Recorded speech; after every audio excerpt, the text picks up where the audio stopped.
This is the Agency Balance Podcast, where we talk about agency life, client relationships, and your own personal balance. Agency Balance is sponsored by SmartAcre. SmartAcre helps you automate, enhance, and accelerate your B2B marketing. Visit GetSmartAcre.com to get your free marketing and sales assessment. Here are your co-hosts of the Agency Balance Podcast, David Snyder. And I'm Lisa Zwickel. Welcome to another episode of the Agency Balance Season 3. I am so excited. We're back for another great season. We have amazing guests lined up, including one for you today. Richard Nilsson from MyPetGo is joining me on the Agency Balance from a distance. Richard, welcome on. Thank you for having me. I appreciate it. Richard, we had a great conversation the other week. We were catching up a little bit. I'm really excited to dig into MyPetGo and learn more. As I shared with you that, I'm a fur father here, and interested in technology. We talk a lot about tech. So this is really, I think this is different for our listeners. We're talking about a device here that's really designed to improve your pet's longevity. It's a wearable device. There's an app, really, really interesting. We're going to dig into that. But before we jump into the craziness and the amazing benefits that this app and wearable technology can do, I would love for our listeners to learn more about you and your amazing background. I took some notes. You talked about everything. You started out doing things in pizza. You were born in. I'm gonna let you just do it. I'm gonna turn it over to you. Tell our listeners about your background, please. Yeah, thank you. Yeah, sure. So I guess entrepreneurial bloodline. So what does that mean? Well, both my parents were entrepreneurs, so I kind of early on understood that if you want to be in control of your faith and your destiny, you might want to be your own boss. As a matter of fact, my father always told me, if you want to be in control of life, be it good or bad, you might want to be your own boss and kind of decide for yourself when to go to work and when not to go to work. And it kind of gives you that sort of freedom, right? So I come from that background.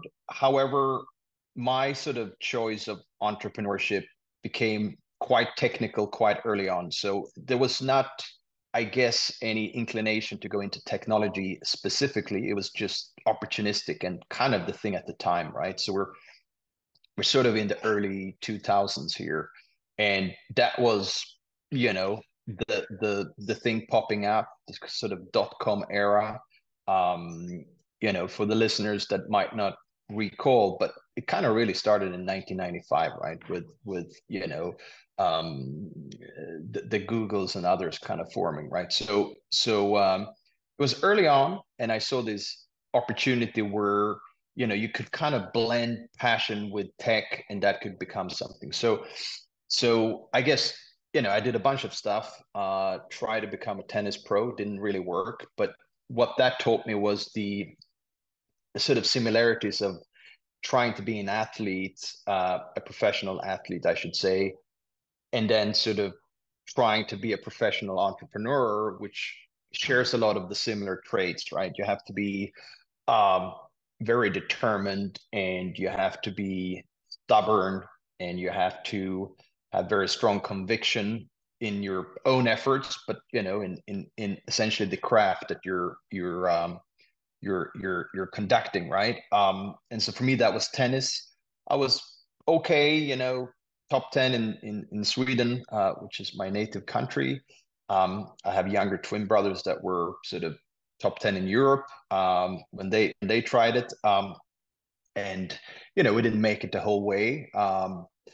I worked in a lot of different things, event marketing, did a lot of events, did 2 seasons up in sort of up in the mountains. So I love skiing, and kind of, did nightclub and nightlife events in the evenings, always kind of event marketing, kind of infusing brands into that whole sort of club experience.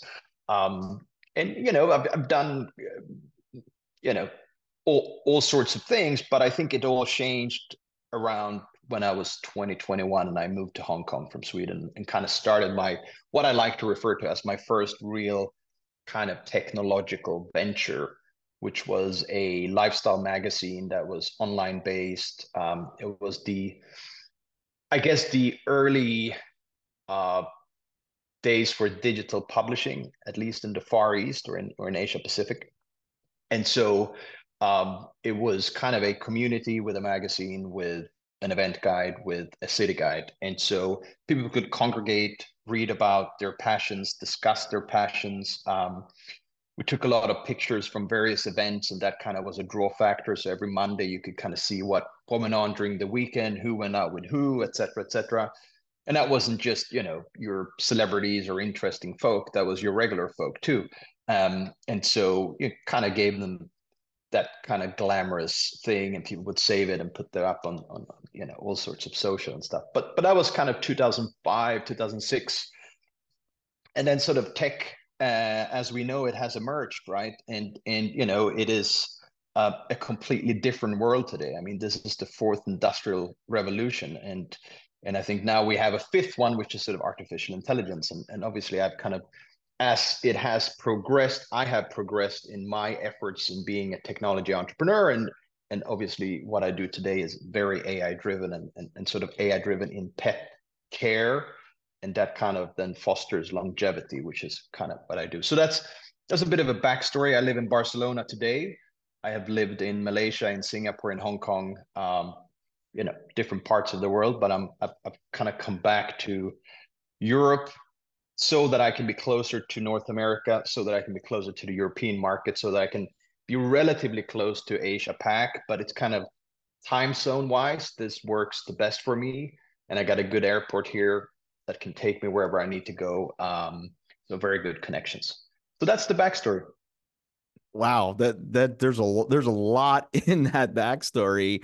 Amazing journey thus far. Congratulations on all of your success, and your obviously you probably have had some amazing life moments along the way. Let's just stay on that last point a little bit, because that obviously has been the theme this last year plus. It continues to be the theme around AI. We talk about it. It seems about every single day, every episode that we have. You mentioned that it's like the fifth revolution. I like that. I heard something yesterday. I want to say it was through the Times or Washington Post or something like that. They're saying that AI is losing steam, and I'm really hyper paraphrasing there, but maybe talk about that a little bit from your perspective, what you've seen, obviously, with how we've all seen it, this amazing ramp up of AI, and now it's this race to kind of figure out what is the best output. How are we going to use it? But like, give me your take there a little bit. Sure. So I don't know who wrote that piece, but my sort of take on the whole AI thing is that there is certainly a lot of hype. There's been a lot of hype there. I think a lot of people are, throwing out AI into whatever they're doing because that's what you're supposed to be doing. But I think AI is not very powerful if it's not meaningful. So it needs to be meaningful AI. So I think the conversation must be changed to meaningful AI that can help to change and transform the world, whatever industry that may be. Um, I think who wrote that piece is probably not very much into AI, him or herself, and therefore there is that kind of negative connotation to what's going on. But look, AI is going nowhere. I think depending on which industry you're looking at, specifically, I think there is tremendous growth opportunities. Right, we're seeing OpenAI now raising money at crazy valuations. Right, if we look at kind of Web 2 companies, it took them a very long time to achieve that valuation. So things are progressing very quickly. I think there is a lot of nonsense in the industry, but so there is in all industries, and I think there's a difference between meaningful and good AI, and then there is a lot of bad stuff, right? I think in particular when you look at image, um, there's a lot of bad things that can happen, that can go wrong with that. I think if you think about um, two-step verification with face recognition, it's been proven that it has a lot of challenges. moving forward with deep fakes of all kinds that are coming in. I think when we look at the election now in the US, we're seeing a tremendous amount of fake content with deep fakes that, I can usually spot it, but it's getting better and better and better. And it's scary how you can take someone else's voice and face and kind of attach it to something. And it looks quite close to what possibly the reality would be. So my take is obviously it needs to be meaningful. There is bad and dangerful AI, but the industry, I think, is going to grow tremendously. There's going to be a need for AI in essentially every industry out there, right? I think it was also something that was quite interesting that I read. I can't remember what magazine it was, but it was a person, and this is not completely how it was written, but the person said, I don't need AI to write for me and I think she was a journalist, this person, or correct what I'm writing or change what I'm writing or write the whole thing for me. I need AI to do my laundry and cook my food and do my cleaning, right? And so again, coming back to that kind of meaningfulness, right? It's sort of like, what do we really need AI for? And how can it be meaningful to the individual? And that can differ a lot depending on who the person is, right? But there is great stuff there, right? If you look at healthcare, on the human side, there is amazing things that AI can do to give the doctor a second opinion almost in real time that can help that individual doctor with, is this the correct diagnosis or not? And am I saying the right kind of thing? So if that person is an individual practitioner, that could be very, very useful, right? And so I think there is amazing things that we also need to kind of remember that AI is helping to really shape a lot in the healthcare space. Yeah, I absolutely agree with you 1,000%. I like that the way that you put it is making it meaningful. It's beyond a toy now. It's beyond a just a tool. I think what it is interesting to me is we're starting to see defined categories happen in AI. You were just naming a bunch there with image and video, and we use that. I have my virtual avatar, if you will, that I send out automatic videos that are created on the fly. Um, people are smart. They know that. I think they're already embracing that. And then I think, no question, from a research perspective, AI has jumped to be um, a way that we can research much faster, that Yeah. we can gather all that data. And that's no different whether if you're in healthcare or you're in sales, you do the same thing. 30, 40 years ago, you were pulling off books if you're in healthcare to do research. 10 years ago, you were Googling something, right? And now it's kind of, you almost have that assistant, if you will, like you were saying. It's an opinionative, gives you that instant feedback as to what's happening there. It's for us, being driven in technology, using marketing technology, using sales technology to try to understand, it's making our jobs easier but harder. Let's say Mhm. that. So it always allows us to free up more time that we can then use as humans to do the harder things, right? But it's also an impact to us, and saying that it could be can be perceived as a threat, and then it's kind of doing some of the services that we normally would charge for. We're no longer need to do those. So it's constantly reinventing. Are you using AI in some of the technology that you're using? We'll get into MyPetGo a little bit here, but like, talk to me about how that's impacted. Are you not using it? Talk to me a little bit about that. Yeah, sure. I mean, I'm a flawed man in many ways, so I use various tools to either save time or improve, right?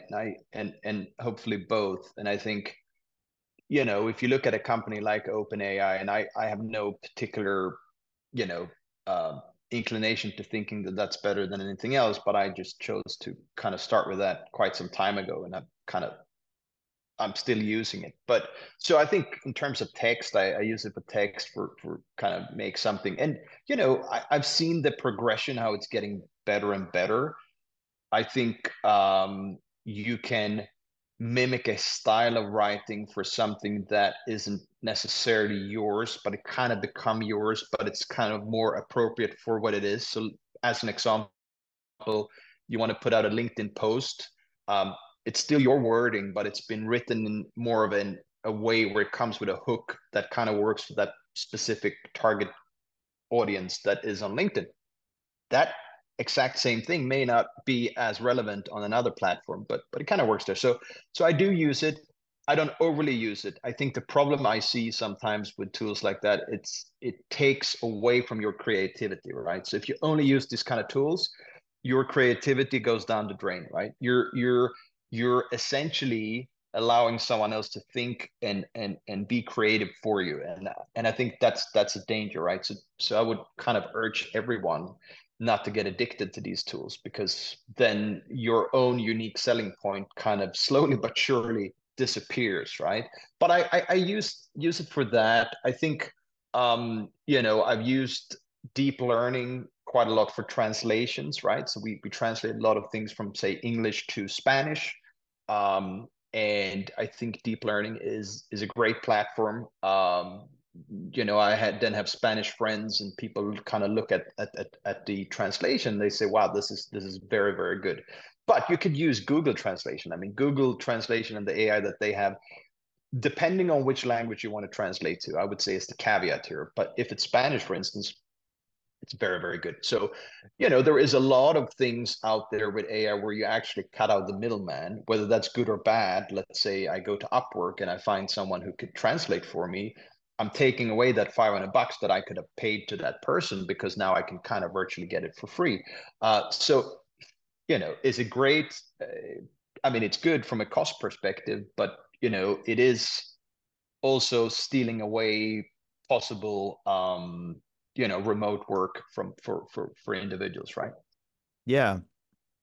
Well, that's interesting, and I jotted something down earlier, and I'm glad we kind of were connecting on this point a little bit. So we're talking about AI a little bit. We don't have to. This all doesn't have to be just Yeah. around AI, but we're using that as a resource, as a tool and an assistant, if you will. But talk to me about, and maybe this could be where you are right now with MyPetGo or your journey, but talk to me about talent, the people that have helped you along the way. Obviously, unless if you're doing this all yourself, amazing, but I'm sure you've had others help you, whether if it's from the technology side, from the research side, from the science side. Let's just talk about that a little bit. Finding talent, leveraging others for their strengths. How do you balance all of that? Yeah, well, it kind of begins with realizing that I can't do all of this stuff. Even if I wanted to try to attempt it, I just can't, because I'm not gifted in all areas in life, and that's the grim reality, right? So I guess in my case, it was kind of like, what are those tasks that I need help with, and how do I find people who can conduct those in the best possible way? And I'm not huge when it comes to recruiting. I'm not huge on going to actual recruiters, though there are some very good ones. My um, holdback with recruiters is usually that they come and steal away the very people that they kind of helped you to get in the first place, right? A year later or 2 years later. And I've seen that firsthand many, many times.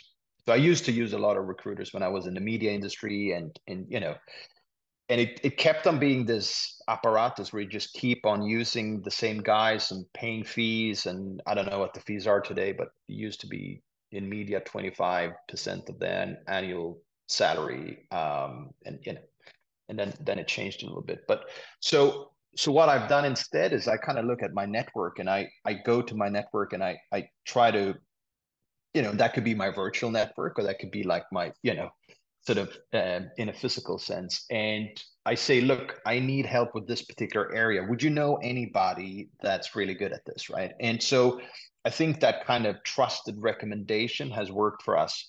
As an example, I try to recruit someone I met um, at a pet care innovation summit in Boston, and he has his own kind of pet tech startup. And so he said, look, I can't come in, and he's a vet, that's his background. And so I guess big shout out to Dennis Schmiel if you're listening. So he kind of said, look, but I have this old colleague who I used to work with at Pfizer, and she's just amazing. Like she's better than I am. And I know that, or sorry, they work together at Zoetis, which is another big, the largest pet pharma. And she's amazing. She's both a DVM, a doctor in veterinary medicine, but she's also a biologist. And she's like, she can do things that I could never do because she has that kind of, double straddle. And I said, well, amazing. Okay.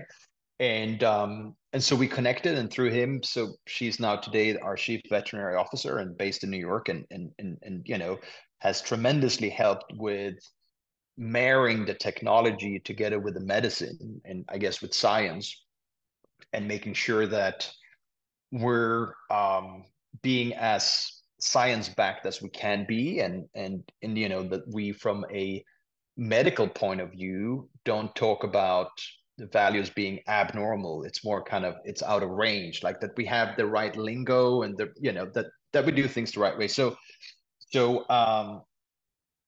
yes, I think recruiting and finding a good balanced team is super important. And if Georgette is listening, which is her name, then shout out to Georgette, which has obviously helped us tremendously. So fantastic person, and talented, right? But I think it goes with everything, right? So we're kind of marrying AI, where we have a team in India who kind of handles that, and then we have engineering, which is tech, and we have a team in Vietnam for that, and then front facing staff we have more kind of in Europe and US, or the C-suite team, I should say. And so it's been kind of recommendations for me mostly, and one person knows another person. It's like, I need this guy who is a machine learning expert. Like, where do I find that? And then through the existing team, somebody knows somebody, or it's an external who kind of pinpoints us. Yeah, thanks for sharing that. It's interesting. I mean, networking and how you build this kind of digital modern Rolodex of people over the years. You never know who you come back to. I constantly do that. I'll always go there first, right? I mean, people always ask like, what's your number one source of business? I'm like, it's referrals. They're like, Right. you should call up Dave, you should call up Lisa, you should call up Jeff at SmartAcre, because they helped me years ago on this, and they'll take care of you. So yeah, I think that makes total sense. Um, so let's talk about MyPetGo a little bit. Can you just at the highest level? And I was looking at kind of the positioning statement, your values, your mission statement that's out there, and it resonated a lot with me. I guess, like I said, as a fur dad, and I'll drop a picture of my dog. I have a 12-inch beagle, a little pocket beagle. Her name is Aurora.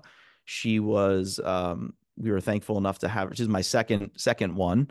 I had it my first was a border collie beagle. So I've always Mm, had beagles, and a lot of our smart acres have beagles and dogs and cats for that nature. So I'm excited to get this published, to have everybody listened about this, because we always love pets here.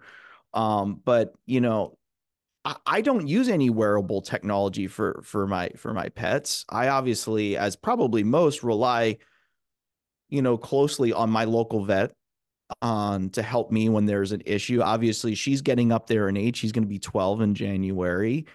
She's had a slip disc. She's had, the joints that go in and out as most beagles do. She's had the occasional seizure, like, so yeah. we've had all of this. My biggest fear too is like I was saying earlier, like if she's out in the backyard, we let her, she's got full run, which is awesome. We're thankful enough we have a fenced in yard. We don't have to worry about her. Or if we're away, if something happens. So Yeah. talk to me a little bit about kind of how MyPetGo got started, and kind of what it's all about. Right. Okay. So I'll get my dog, come here, Susan, just to kind of show you the inspiration. He's like yours, a little bit older now. That's him. He's a Maltese, Awesome. 11 years, or 10 years plus, turning 11. And so he was part of the inspiration, right? And it was kind of like I was asking myself, um, how do I get to better understand how my pet is feeling physically and emotionally, right? And it's like, okay, so we live in a world where data is becoming everything, right? And a lot of, if you're, we're part of this data-driven generation. A lot of the things we do is kind of backed by, what does the data tell us? And so why don't we try to apply that in a sense where we look at the data that we can pick up from sensors, and from a wearable, and then how do we translate those data points, those X, Y, and Z values, into something that's understandable, right?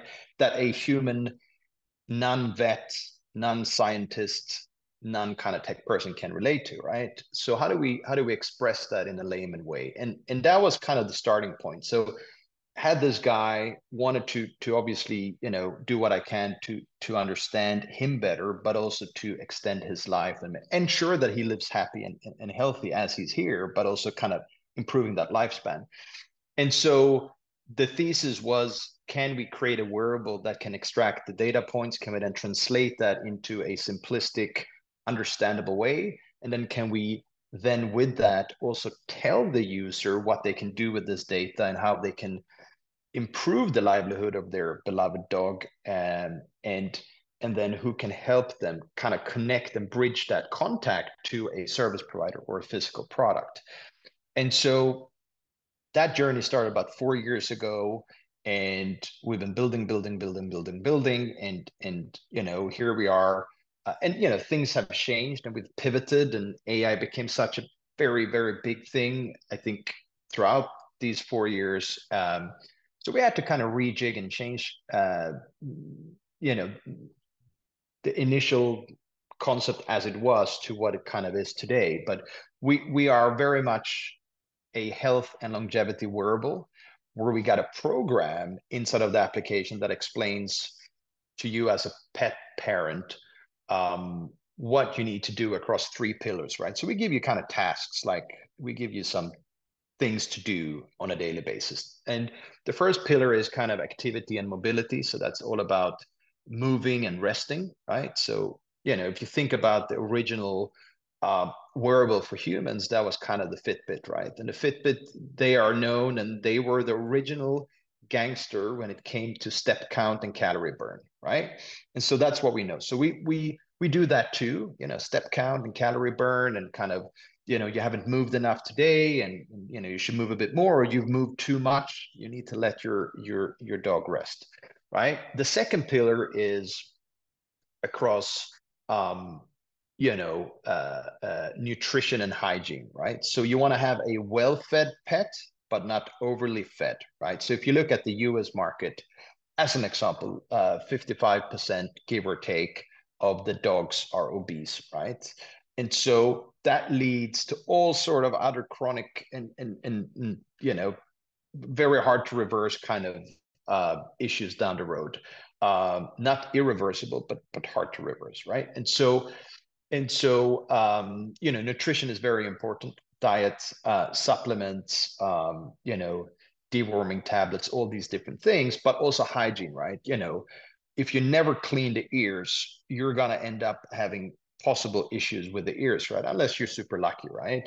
But it's not nice for your dog, right? And you can't always rely on a groomer. If you go to the groomer, I mean, I hear some people going once a month. I mean, I tend to go at least every couple of weeks. I do it myself too. I'm not a snob who can't clean my dog, but I try to keep him tidy and neat and quite short. But I hear people going to the groomer once every 3 months, or once half a year. I'm like, my God, and then they don't do much at all. I mean, I see this in Barcelona City, right? You have a Maltese that looks kind of gray, and it's like it's because the Maltese is very dirty, right? It's like a floor mop. Um, and so, that's an important aspect. It's grooming, cleaning ears, cleaning eyes, tear stains, teeth, obviously, dental scaling, all of these different things that you should do. You should take your dog to the dentist, which is usually a vet who will kind of do the scaling twice a year. It's no different than being a human. And that's kind of how it is taking care of a dog, really. It's the same kind of things that we need to do, they need to do, right?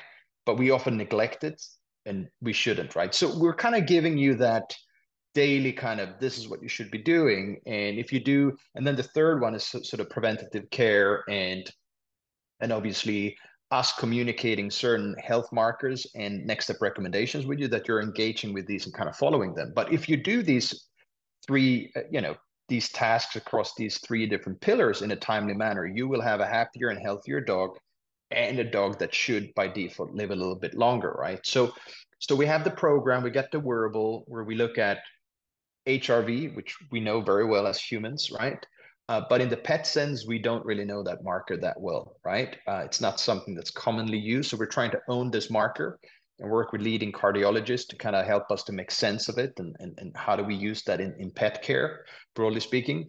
We look at respiration, we look at pulse rate, and we look at temperature. So that's the core four vitals. But with these, we also look at a lot of behavior traits, you know, activity, inactivity, resting, um, all sorts of things. So that's kind of the behavioral side to it. But yeah, that's kind of what we do. As we see that health markers are out of range, we give you a push notification. We tell you that this particular marker is out of range. Don't panic, right? It could be 100 reasons for why. And if that marker is then out of range for a longer duration that we deem as dangerous, we then send you a second one where we tell you these are the various reasons to why it is now sort of out of range, or has been out of range for this long period of time. And here are a couple of solutions to you with sort of CTA buttons. You can click on them. That data can be shared to a televet or to your personal vet that you have down in wherever area you live in. And we don't dictate that you have to pick one of the two. You can, whatever gives you peace of mind. And that's what we're trying to give you here. Peace of mind, stay on top of health markers, health values. You're a first-time pet owner. You've never had a pet before. It's a bit daunting, and you don't really know what to do. Or you have a senior pet and dog, and there are certain issues that are creeping up, and you just want to kind of stay on top a little bit more. So we do this. It's an ecosystem model, data simplistically explained. What can I do with the data as a second step? Third step, who or what can help me with this problem? And that's what we're doing. So, it started with something, and as it escalated, it kind of became this bigger ecosystem play. But we're looking at doing a lot of other cool things. But with neural image, we can take snap pictures, and we can tell you kind of what that means. It can be stool, it can be fur, eyes, teeth. We can kind of give you more insights on that. And again, what can you do with that? So I think that's kind of what we do in a nutshell. And I know that was a lot. No, I was taking notes down because I think I can always improve in some of these areas. I like that there's a focus around the three, pillars, especially around, activity and moving and resting, as you put it. I was, saying with Aurora, my dog, like she's getting older. She likes to sleep a little bit more. She likes those sunny days, but she does like to go for her walks and move around. And then I got to be conscious of her, her slip disc. So she's got her little stairs that she can go up on her onto the couch because she's one of us. She gets to chill with us there. The nutrition and hygiene is obviously huge too. Like for us, we always try to watch her weight because even like 2 pounds over where she should be, that's going to be more stress on her joints. I give her joint supplement every day. It's helped her. I really do. Since it's probably been 2 years now. It's like a professional grade that we get from our veterinarian. And then there's like a vet source here in the US where we can get it direct, which is nice. And then, that preventative care too at the end. I'm glad that you can share it, that the data with your pet, because I've always found that to be, a little bit of a challenge, not so much with like now with smartphones. Cause like if something's happening, I will record it or I'll take pictures of it and share it. And my vet's great and kind of has a modern working relationship with me. We can text and, share like that stuff too. But talk to me about like the home diagnosing at home a little bit. Like I'm kind of a DIYer myself too. I'm not a snob. I wash my dog. She doesn't have to Yeah. get trimmed, which is great, but like I'll try to diagnose a lot myself, and my wife's the same way. She's like I always call her like, "Are you on WebMD like diagnosing me right now? Yeah. What's going on?" Are there resources like in the app that can help with that, or talk to me about kind of like helping out? Like, because obviously you're going to invest into something like this. Can you do some of that yourself? Sure. I mean, we just want to be very clear, right? That we're not an FDA approved medical device, nor do we attempt to be, and we probably never will be. We're a lifestyle offering. So what we're giving you as a concerned pet owner and an obedient pet owner is insights to things that um, are worth looking into, and we're giving you kind of the data on that, and then the next step, and then we connect you to an appropriate solution. I think our job is to inform and then give the best information we can based on the closest that we can get to the ground truth. Um, but yeah, I mean, when we look at things like neural image recognition, since you asked the question, I'm gonna dig a little bit deeper here. So we are partnering with a company that we're actually embedding kind of into our app. And what that means is you'll be able to kind of snap a picture of, um, let's say stool as an example. So that would be the feces or the poop. You take a picture of it, you snap it, you upload it into the app. And we're going to ask you to do this on a relatively frequent basis, right? It's part of the longevity program. And we will be able to tell you if you have any underlying kind of issues there, like it could be liver issues creeping up or kidney issues creeping up, which are obviously two big issues. Any other gastro issues that you may have, if there is any sort of parasites in the stool, and blood, red poison, all these different things. And so you will be able to kind of get somewhat of an indicative, I guess, this is worth actually talking to a professional about, or this is okay, right? And I think you probably, as a pet owner, you realize that, and you know quite a lot about your pet, and you know quite a lot about um, you know the various aspects that kind of surround your pet. So if the poop doesn't look as it normally does, then that's a good kind of time to snap that picture and upload it, right? So we're kind of expanding on that tech with eye, teeth, and fur, right? And the idea is to kind of give you indication if there is skin irritation or issues with the fur, right? So that you can kind of find a solution to that. If there is issues with the teeth, and there is tremendous issues with the teeth. I mean, I pulled out 10 plus teeth here quite recently, not on myself, but on my dog, unfortunately. And, I had moved from Singapore here. I had brought him, and, the last time I did a dental scaling was in Singapore. Everything was fine.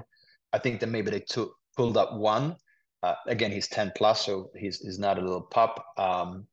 And with these toy breeds, it's really hard to kind of brush their teeth because you can hardly get anything into their mouth. They don't like it, but it's really hard to get the things in the back, right? Um, and so we had to pull out quite a few of them, and maybe I went a little bit over the 6 month period, but it was hard to kind of get a time. And here in Europe or in Spain, they don't do dental scaling as frequently as we might do in other parts of the world. So it's not that you can just go to any vet and do it. They're not used to doing it here. You just kind of leave it at what it is, and if the teeth fall out or if there's pain, it's too bad, right? Um, but I remember just before I took him, he was kind of shivering at times, and I thought maybe it's because he's not used to this to the climate. It was winter time, but it was probably that he had like some serious toothache, right? Yeah. And so if I would have had a neural image technology at the time, where I could kind of take in pictures of the front and both sides and kind of upload it, and that would then chug through a bunch of good and bad teeth for similar type of set of teeth, right? A toy breed and a Maltese. Then maybe I could have, you know, gone down to a vet a lot sooner to kind of try to correct that. So I think, our job is to help you with some sort of a in-home diagnostic capability, yet we're not going to give you a full picture. Like, our job is really to ensure that you go down to a vet when you should go to a vet, but also that if you don't have to go down to the vet, that you don't have to. We want to try to streamline and ensure that because there is a supply and demand issue with vets, right? In the US, I think you're going to need another 10 years to educate enough vets to meet today's demand, right? So this means that there's going to need to be tons of digital tools in the toolbox for the vet, where you kind of bridge the gap from what can we do at home to when do I actually need to go down in person. And we are by no means trying to take away from the vets, but we're trying to kind of help them out, streamline, ensure that pets that kind of need that attention are going down, and pets that you could, as you said, you're a DIYer, right? You can find a remedy through that. But yeah, very much. I mean, that's the whole notion of what we're doing with the next step recommendation, right? And being an educational source, and so over time you're going to kind of understand your pet more, but also understand broadly pets better. So you will get educated. It's another question whether you take it to heart and you let Yeah. it sink in and stay up here in the cortex, or if it's full and you can't add any more info, then too bad.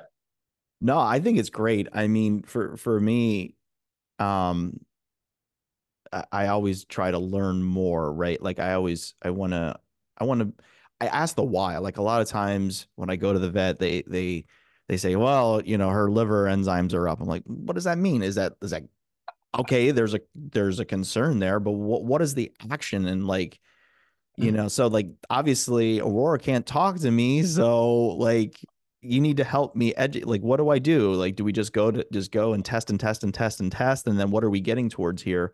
So I think the data, like you said earlier, is important, that this a resource and this tool that you've developed is going to help me be educated more to make the right decisions too, because yeah, especially as like first time pet owners, like obviously it's like their child, so they're like they get, Mm, I would imagine, and I remember back when the first thing that happened. I'll never forget this one time. I think it was I don't know, it might have been my first dog. She was running, and she was a puppy, and she's in the backyard. She's kind of like goofy, she's like all over the place. She's, kind of not aware of her surroundings. She just runs like full speed into like at his brick like burning area, like from the previous owner that they used to burn their garbage. That's not a thing anymore, but the dog ran right into it, and it was like, whoa. And then we had moments like after where I was like, should we have done anything for that? Like, is she okay? Like, did she get concussed, or like, is she gonna be all right? She was fine, but like in our eyes, it was like, oh my God, what did we just do? yeah. So I think there's a lot of that. I mean, I'm personally sold on it. Like, I can't wait to learn and try it. Mhm. If our listeners right now are like, all right, I'm sold, like you guys, like you are, Dave. Mhm. Like, where do they go? Where can they go to check this out? Is there a Well, website or? yeah, for sure. I mean, first of all, I'll send you one so Awesome. your beloved pet can give it a crack, certainly. And if anybody else would want to get one, um, you can go to www.mypetgo.com, and you can get one there. We ship, everywhere across the globe. Maybe not North Korea, but pretty much everywhere else. And so you can get one there. I think, what I will say is, if you come in and buy a first generation, we will give you a upgrade to a second generation that will come kind of as a mid to end of next year. That's going to be improved, a bit smaller, a bit beautified, better battery life. But, by all means, get a Gen 1, be part of the community, give us feedback, anything you think we can improve on, any want or needs that you feel that you may have that we've missed out on. So yeah, we'd appreciate that for sure. Awesome. We'll make sure that that's linked up on agencybalance.com, on YouTube, and all the great places where you get your podcast. We'll make sure that there's a direct link and you can check it out. I looked, it's both on Android as well as Apple, correct? On both platforms. Yeah, sure. We're an Apple, Android, Huawei. If anybody uses Huawei, so we have that too. We don't discriminate. I would say that we're not a cat offering just yet, but that is going to also come in the future. There is a plan, but it's a different type of creature. We do love cats, but we're mastering dogs before we kind of move into the feline industry. But it's coming. For those listeners that may have a cat and wondering, what about my cat? Yeah, we will have a solution for you in due course. Yeah, that's super important. So the last area I kind of want to dive into, and we just talked that we're subliminally talking about balance there. We're balancing, trying to get it right for dogs and canines first before we get into the felines. But how do you balance like decisions and features and making sure that you stay core to your pillars here. Talk to me about that from the business side of it, sense of it, and the way that you process things, and then maybe even dive a little bit into like balancing the output of what this can do, right? Because that's what we're all about on this podcast, is about balancing. Like, how do you balance like the taking the data, the diagnosing and over diagnosing and freaking out and like really leaning into it and maybe over versus like not at all. So balance in general, let's talk about that. It wouldn't be a proper episode if we didn't talk about balance. Good. Let's get into it. So look, I'm going to start with the latter there. Balance in terms of finding the right balance with how we recommend and how we give insights. And I think, one can totally do way too much of it. I think an inspiration for us in how we like to communicate is kind of how the Whoop strap is doing it. If anybody has ever tried a Whoop strap, they have a very nice way of communicating through push notifications and and email and other ways. And so we like that model. It's not too much, it's not too little. We have an opportunity for you to decide how much you want to get from us as well. So you can kind of decide, like, I don't want to get marketing stuff, I'm not interested, or I don't want to get you know things pertaining something else. So you can actually choose in the application what type of communication you want to get from us. So that's on the one hand, right? So you can balance that yourself, but in terms of how much and how little, we're trying to find kind of the sweet spot. And I think this unfortunately depends on the state of your pet's health, right? So if you have a pet that has more issues, we are going to communicate with you more naturally because that's our job to be done. But our job is also not to um, get you nervous and anxious. So I think having a professional person like a chief veterinary officer who looks at all the wording comes from her, and so I think there is a calmness to how we talk about your beloved pet and how we recommend certain things. We don't want to bombard you with stuff if it's not necessary, and so we try to find that balance. And that is, I think, you ask a user what is too much, what is too little. That is a very subjective question, so you're going to get different answers. You want to try to kind of find a sort of a middle ground and work with that. And then I suppose for the one or two users that want to get absolutely everything, feel free to kind of keep it unrestricted in there, and you're going to get everything. And we have those too. So I guess that's on the sort of app and the business side. On the personal side, I guess, keeping a balanced mind, I think, which is very important if you're in this high stress kind of environment that I'm in. Um, for me, it's exercising with a personal trainer, which I have never invested in previously in my life. It happened only here in Spain.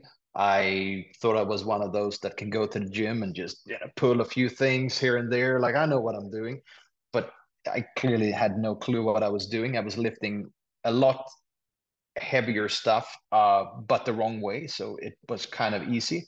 If you lift the same weights the right way, it's actually almost impossible, right? And so I've learned kind of so I think having a personal trainer. So shout out to Alex if you're listening, has helped a lot with having a clear mind, getting certain tension out of the equation, certain frustration, certain anger, because I'm problem solving all the time, and the problems never disappear. I mean, they do, but new ones arise. So it's kind of like you're always having these issues. So I think exercising is very important. I do that at least twice a week with the personal trainer. If he's not around, I do go for a walk, maybe an hour, and I listen to podcasts because that's pretty much the only thing I listen to. I don't listen to any of the old media because I don't think it can be trusted, unfortunately. And it's just what I kind of like to do. I think, and sometimes I listen to business stuff, and sometimes it's more uplifting stuff. It could be a preacher, like a favorite preacher. I like it's a great app for that. Pastor Joseph Prince, Singaporean-based pastor, but very, very famous across the globe. A lot of amazing books, but he's very good.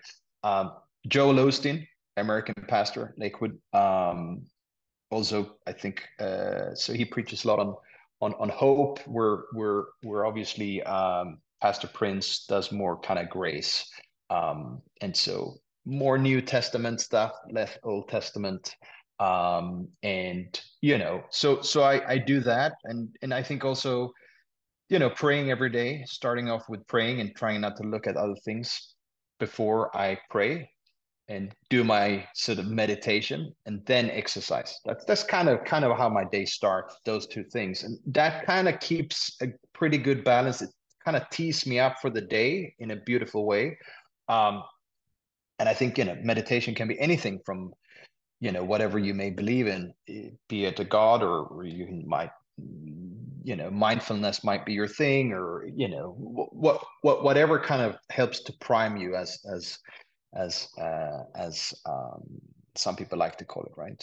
The morning priming kind of. But that's kind of what I do, and then I try to work. I work usually 5 to 5, so that's 5 a.m. to 5 p.m. Then I try to be a father and a husband, and a pet owner, a pet father, I should say. But so I try to work that way. But with US, it's tricky. So I can do PST calls at 5. I'm talking 5 a.m. CET here. And so I do that, and then I do some US calls like with you now, which is my afternoon, which is fine. And then I can do kind of Asia as I wake up as well, and then I can do kind of Europe the whole day. So that's my rhythm. Try to keep it balanced. Try to eat quite clean. Try to drink less, but that never works. So I do like my wine. And I'm in Spain where they have some great wine. So that's just how it is. But I think, my coach always tells me, my trainer, you need to have equilibrium. He always says, you got to drink and do your things with your friends, and be social. And that's equally as important as you're exercising and eating clean, right? If you don't do the other thing, it's really hard to do this well. So you kind of need to have that kind of balance. And I think